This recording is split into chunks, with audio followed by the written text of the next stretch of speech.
Hello everyone, good morning all of you. Welcome to maths वाला by Ranjeet Verma. आज हम basically बात करेंगे next multiple choice questions of arithmetic progressions, जो कि हमारे लिए बेहद ही इंपॉर्टेंट क्वेश्चंस है। ठीक है, ये सारे क्वेश्चंस बिल्कुल इस तरीके के हैं जो आपके ऑब्जेक्टिव टाइप के क्वेश्चंस, बिल्कुल पसंदीदा क्वेश्चंस हैं। यदि आप इसे ध्यान से देखेंगे, सीखेंगे और समझेंगे तो आप बेहतरीन तरीके से बेसिकली बोर्ड के एग्जाम में अच्छी तरीके से ऑब्जेक्टिव क्वेश्चंस निकाल पाएंगे। ये बात आपको ध्यान में रखना होगा। आई बस समझ में? तो चलिए सर सीखते हैं टाइम बिना बर्बाद के। ध्यान से देखिए सर, लिखा हो द लिस्ट ऑफ नंबर्स -16, -13, -10 है डैश डैश इज दिया गया है। ऑप्शन ए लिखा होगा एन एपी विथ डी बराबर 2। An AP with common D का मतलब कॉमन डिफरेंस मेरे भाई बहन लोग 3 है। An AP with common difference -3 है। एंड फोर्थ ऑप्शन दिया गया नॉट एन एपी। तो मेरे भाई जब इस तरीके का क्वेश्चन दिया रहेगा, यहाँ पे इन्होंने कहा कि the list of numbers is an AP, पहले तो वो दिखाने कि वो एपी में है या नहीं। एक एपी होना चाहिए, उसका कॉमन डिफरेंस इतना होना चाहिए। तो उस केस में आपको बताया गया था कि जो कॉमन डिफरेंस होता है succeeding term minus preceding term का, और ठीक है ना, उसका जो वैल्यू आता है वो सेम याद आ जाता है, तो वो एपी को रिप्रेजेंट करता है। ये पहले बताना है कि ये सीरीज कैसा है। इसके बाद जो है कॉमन जो डिफरेंस आ जाएगा वो कॉमन डी बन जाएगा। ठीक है ना। तो देखिए सर, तो आपके पास a1 की वैल्यू क्या दे रखा है, -16 दे रखा है सर। इसके बाद a2 की वैल्यू क्या है सर, -13 है। एंड आपका जो है a3 की जो वैल्यू है -10 है सर। क्लियर। अब इस तरीके से आपको क्या करना है sir, a2 minus succeeding term minus क्या होता है, प्रीसीडिंग टर्म होता है आपको कॉमन। तो माइनस सक्सीडिंग टर्म कितना है सर, -13, और माइनस कितना आ गया सर, 16 आ गया। तो -13 हो गया सर, और माइनस माइनस क्या होता है सर, प्लस हो गया 16। दैट मीन 16 में से 13 गया तो +3 आ गया, a2 -c1। इसी तरीके से आप a3 a2 भी फाइंड आउट करेंगे सर, क्योंकि आपको ये भी बताना है कि ये AP में एक्चुअल में है या नहीं है। ठीक है ना सर। तो इस तरीके से a3 a2 करेंगे तो a3 आपका -10 है, और इसके बाद माइनस आपने किया सर -13 है। तो दैट मीन्स आपका -10 और माइनस माइनस क्या होता है, प्लस हो गया। तो दैट मीन्स 13 में से 10 गया तो कितना आ गया, +3 आ गया। और आपको पता है कि जो बेसिकली डिफरेंस होता है a3 a2 and a2 a1 या and dash dash equal to क्या होता है, कॉमन डिफरेंस होता है, और इसकी वैल्यू क्या आ गई सर, 3 आ गई। तो मतलब ये सीरीज जो है सर आपका एपी में भी है, क्योंकि बेसिकली कॉमन डिफरेंस जो सक्सीडिंग माइनस प्रीसीडिंग टर्म की जो वैल्यूज है वो आपस में सेम है। इस वजह से मतलब आपका क्या हो गया, एपी सीरीज को रिप्रेजेंट करता है। आई बस कंजुगेटिव टर्म का जो डिफरेंस होता है ये बिल्कुल सेम आता है, तो वो एपी को रिप्रेजेंट करता है। आई बस समझ में? बोलो क्लियर हो गया? तो इसलिए ऑप्शन कौन सा हो जाएगा sir, B option is the right option हो गया। An AP with common difference D बराबर 3 हो गया। ओके, तो इस तरीके से क्वेश्चंस को आपको बहुत ही बेहतरीन तरीके से मेरे भाई बहन लोग करना है। ओके, चलिए सर नेक्स्ट क्वेश्चन देखते हैं। नंबर 7 ये कहता है sir the next two terms of an AP sequence दिया गया सर, हाँ मतलब जो है 5 8 11 है। तो आपको बोला ये नेक्स्ट टू टर्म्स बताइए सर। देखिए इसमें क्या करना होता है सर, आपको केवल और केवल क्या पता चलिए, कॉमन डिफ मतलब ये सीरीज आपकी एपी है तो उसके आगे के दो टर्म को आपको बताना है। तो आप क्या करेंगे सर, इसमें कॉमन डिफरेंस जो है उसी को ऐड कर देना है। यदि आप देखिए सर 8 में से 5 जाएगा तो कितना आएगा सर, 3 आएगा। 8 में से 5 को माइनस करेंगे तो कितना आएगा, 3 आएगा। 11 में से 8 को माइनस करेंगे तो कितना आएगा सर, 3 आएगा। मतलब कि कॉमन जो डिफरेंस आ रहा है सर वो 3 आ रहा है। इसका मतलब यदि हम इसके सक्सीडिंग टर्म फाइंड आउट करना है उसमें 3 जोड़ देंगे तो 11 में 3 जोड़ेंगे कितना आएगा सर, 14 आ जाएगा। 14 में फिर अगेन 3 ऐड कर देंगे तो कितना आ जाएगा सर, 17 आ जाएगा। बोलो बात समझ में? अगेन रिपीट कर, आपको जो basically next 2 term 4 term 5 term find out करना हो तो आप जो बेसिकली लिस्ट ऑफ नंबर्स या एपी सीरीज की वैल्यूज दिए गए हैं उनका डिफरेंस देखिए, और जो आपके टर्म्स है उसमें कौन सा डिफरेंस को ऐड करते चली जाइए सर। जैसे 8 में से 5 गया 3, 11 में से 8 गया 3, मतलब कि इनमें कॉमन डिफरेंस क्या है, 1 में 3 है। आगे बस समझ में? तो आपको उसका नेक्स्ट बेसिकली 2 टर्म निकालना, तो पहला एक टर्म निकालेंगे तो सक्सीडिंग टर्म में 3 को ऐड कर देंगे तो 11 में 3 जोड़ दिया तो कितना आ गया, 14 आ गया। फिर 14 में फिर से 3 को ऐड कर दिया तो सक्सीडिंग टर्म मिल जाएगा। आगे बस समझ। तो प्रीसीडिंग टर्म में जो कॉमन डिफरेंस आता है उसमें 3 को ऐड करना है और सक्सीडिंग टर्म को ऑब्टेन करना है, और इस तरीके से नेक्स्ट टू टर्म हमारे पास क्या है, 14 और 17 आ गया।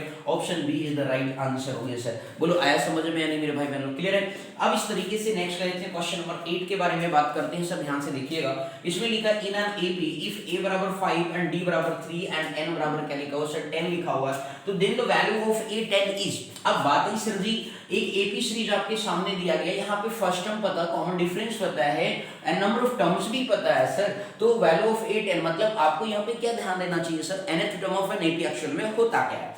तो sir ji nth term of an AP, आप मेरे भाई बहन जी लोगों आप लोगों ने पढ़ा होगा sir, a plus n minus 1 into क्या होता है सर, d होता है। a plus n minus 1 into D होता है। तो अब मेरे भैया a10 देखो यहाँ पे बेसिकली a10 मतलब ये नंबर ऑफ टर्म को रिप्रेजेंट करता है। तो a10 आपको निकालना सर जी, जब बिल्कुल फाइंड आउट कैसे, a कितना सर 5 लिखा हुआ है n कितना सर 10 है, -1 हो गया। d कितना है सर आपका, देखिए कॉमन डिफरेंस 3 दे रखा है सर। बोलो क्लियर है मेरे भाई बहन लोग। तो ये 5 हो गया और प्लस आगे 10 में से 1 जाएगा तो 9 आगे इंटू 3 हो गया सर। बोलो क्लियर है। तो इस तरीके से 5 हो गया और 9 3 करेंगे तो 27 होता है।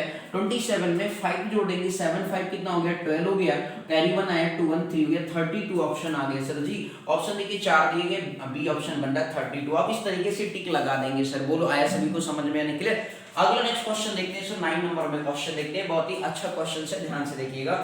लिखा हुआ the number of terms of an AP, the number of terms of an AP having first term is 5 दिया गया। दैट मींस फर्स्ट टर्म मतलब क्या होता है सर, a5 होता है नहीं, ठीक है। फर्स्ट टर्म मतलब a कॉमन, ठीक। कॉमन डिफरेंस भी दिया गया है। देख लो सर कितना अच्छी तरीके से बेसिकली वैल्यू बता रहा है कि the number of terms of an AP having first term is 5 and common difference क्या दिया सर 3 दिया है। आगे लिखा एंड लास्ट टर्म दे रखा है सर। लास्ट टर्म को l से रिप्रेजेंट करते हैं 74। आपको पता है कि सर जो लास्ट टर्म होता है और nth term of an AP होता है वो बेसिकली सेम होता है। दोनों का फार्मूला अपने पढ़ा होगा मेरे भाई। Last term of an AP l बराबर a plus n minus 1 into d। First term of an AP मतलब कि nth term of an AP निकाला होगा तो a plus n minus 1 into d करके आपने फाइंड आउट किया होगा। बोलो भाई समझ में आया कि नहीं। तो इस तरीके से भाई साहब हमें क्या निकालना क्या है, the number of terms of an AP. तो कितने basically number of terms of an AP होंगे, तो l बराबर क्या हो जाएगा sir a plus n minus 1 into क्या कर देंगे सर d कर देंगे। l कितना सर 74 है। फर्स्ट टर्म देखिए सर कितना है 5 है। n निकालना है sir number of term, d क्या है सर 3 दे रखा है। बोलो क्लियर। अब 74 ये 5 इधर आ गया, 74 माइनस कितना हो गया 5 हो गया सर। बोलो क्लियर। इस तरीके से 3 टाइम्स क्या हो गया सर n माइनस 1 हो गया। 74 14 में से 5 जाएगा तो 9 आ जाएगा। 1 कैरी दिया था सर, मतलब 12 दिया था उसको उधार दिया था। तो इस तरीके से आपका कितना बच गया सर, आपका बच गया 69 हो गया सर। 3 मल्टीपल हो गया n माइनस हो गया, 3 मल्टीप्लाई इधर क्या करेगा सर डिवाइड करेगा। तो 69 अपॉन 3 हो गया n माइनस 1। 3 का टेबल 3 2 जा एंड 3 3 जा। तो इस तरीके से n माइनस 1 कितना हो गया सर, ये तो सभी को आ गया मेरे भैया लोग। बोलो 3 2 जा 6 हो गया, पूरा कैंसिल हो गया। अब 9 है तो 3 3 जा पढ़ लिया सर, 23 हो गया। तो n बराबर क्या आ गया माइनस 1 उधर जाएगा तो 23 प्लस 1। तो दैट मींस n की वैल्यू कितनी आ गई 24 आ गया सर। बोलो आया समझ में। ऑप्शन देखिए sir B option is the right answer बन रहा है सर। तो इस तरीके से नंबर ऑफ टर्म इस तरीके से भी क्वेश्चंस आपको बोर्ड में पूछा जाता है। क्लियर है। और ये क्वेश्चंस आया हुआ भी है। बोलो समझ में आ गया कि नहीं मेरे भाई बहन लोग, बोली क्लियर है कि नहीं, कोई दिक्कत। अब अगला क्वेश्चन देखिए सर जी, क्वेश्चन नंबर 10 की बात करेंगे। लिखा हुआ the nth term of the AP. क्या लिखा हुआ sir ji, the nth term of the AP. हमें जो है ये कुछ आपके एपी सीरीज गिवन है। फर्स्ट मतलब A1 आपको दिया गया है, A2 आपको दिया गया है, A3 आपको दिया गया है। तो इसका सॉल्यूशन चलिए सर देखिएगा। बोलो आया सब सभी को समझ में आया चारों क्वेश्चन प्रीवियस के। ओके सर, थोड़ा सा इरेज कर देते हैं मेरे भाई, ठीक है, क्योंकि अब हमारे पास तो भाई डिजिटल बोर्ड है नहीं। तो ये आपके बस आप लोग अच्छे से पढ़ते रहिए, आप लोग की दुआ होगी, धीरे धीरे सब कुछ आपकी मेहरबानी से हो सकता है बस। लेकिन आपकी जब हेल्प होगी तभी ऐसा कुछ कर पाऊंगा, नहीं तो नहीं कर पाऊंगा सर। आई बात समझ में नहीं, बोलो क्लियर हो गया। बस हम आपसे कोशिश इसलिए पढ़ा रहे हैं चैनल पर जिससे कि आप लोगों की ज़्यादा से ज़्यादा फ्री ऑफ कॉस्ट मदद कर सके और आपके अच्छे मार्क्स बनवा सके, यही हमारी बस तमन्ना है सर। आई बस समझ में नहीं, बोलो क्लियर हो गया मेरे भाई लोग। तो आप लोग बस आप थोड़ी सी मदद करते रहेंगे तो जरूर सब कुछ होगा, बस आप लोग की मदद से। लेकिन ठीक है ना, और आपके मार्क्स अच्छे आएंगे तो हमें बड़े अच्छे, हाँ बहुत ही मजा आएगा। आई बस समझ में, बोलो क्लियर हो गया मेरे भाई बहनों। तो चलिए सर जल्दी से इसका आंसर देख लेते हैं। लिखा हुआ the nth term of the AP A3 A5 पे डैश डैश लिखा हुआ सर। तो आपके पास क्या सर A1 A है, इसके बाद A2 कितना दे रखा सर 3A, A3 कितना दे रखा सर 5 है। आपको क्या बताना है, nth टर्म बताना है। तो आप इनका कॉमन डिफरेंस निकालेंगे तो d बराबर क्या आ जाएगा सर A2 माइनस A1 करेंगे तो 3A माइनस क्या आ गया सर A आ गया। दैट मींस क्या आ गया सर 2A आ गया। तो कॉमन डिफरेंस आ गया सर, बोलो क्लियर है कि नहीं। अब इसके बाद an का फार्मूला क्या होता है सर, a प्लस क्या होता है सर n माइनस 1 इंटू क्या होता है सर d होता है। तो फर्स्ट टर्म a आज इट रहेगा n माइनस 1, जरा समझिएगा सर n माइनस 1। तो फर्स्ट टर्म a1 की कितना है a ही है सर, ठीक है ना, n माइनस 1 तो n के टर्म ही निकालना इंटू 2 टाइम्स a आ गया सर। बोलो क्लियर। सॉल्व कर लेते हैं सर जी। तो ये आ गया सर a प्लस 2na हो जाएगा। 2a को अंदर मल्टीप्लाई करेंगे तो 2na हो गया।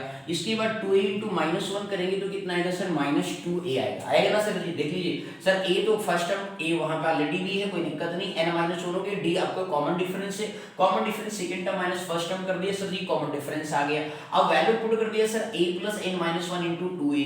तो उस तरीके से सर आप जरा ध्यान से देखिए तो a हो गया 2a इंटू 1n करोगे तो 2n a लिख सकते हो या 2an लिख सकते हो। और माइनस 1 में इधर प्लस है, प्लस माइनस माइनस होता है, 2 इंटू a कर दिया तो 2a आ गया सर। अब जरा देखिए सर समझने की बात है, आपके पास a वाला जो टर्म है देखिए सभी में जो है एक तरीके से a क्या हो रहा है सर कॉमन हो रहा है। a क्या हो रहा है सर कॉमन, देख लीजिए सर सभी में a क्या है कॉमन है, कॉमन कर लीजिए। तो यहाँ से क्या बचा 1 +2n और यहाँ से क्या बचेगा -2 बचेगा सर। बोलो क्लियर है कि नहीं। तो a आपने कॉमन कर लिया सर जी, तो 2n आपका पॉजिटिव है, -2 में से 1 गया तो कितना आ गया -1 आ गया। दैट मीन्स इसी को ऐसे भी लिख सकते हैं 2n - 1 इंटू ए। बोलो क्या लिख सकते हैं सर 2n - 1 इंटू ए। देखिए सर ऑप्शन एन है, ये तो नहीं है सर जी, ना तो ये ऑप्शन है ना तो ये ऑप्शन है। कौन सा ऑप्शन है, B option is the right answer हो गया 2n - 1 इंटू ए। तो आपने देखा सर कितनी बेहतरीन तरीके से बेसिकली आप क्वेश्चंस की क्या कर ले रहे हैं सर, सॉल्विंग कर पा रहे हैं। बोलो बात समझ में आई है कि नहीं। तो आप लोग से बस मैं निवेदन करूंगा कि बिल्कुल क्या होना चाहिए सर, देखो जब भी आप क्वेश्चंस पढ़िए सर, थोड़ा सा मैं आपको समझा देता हूं।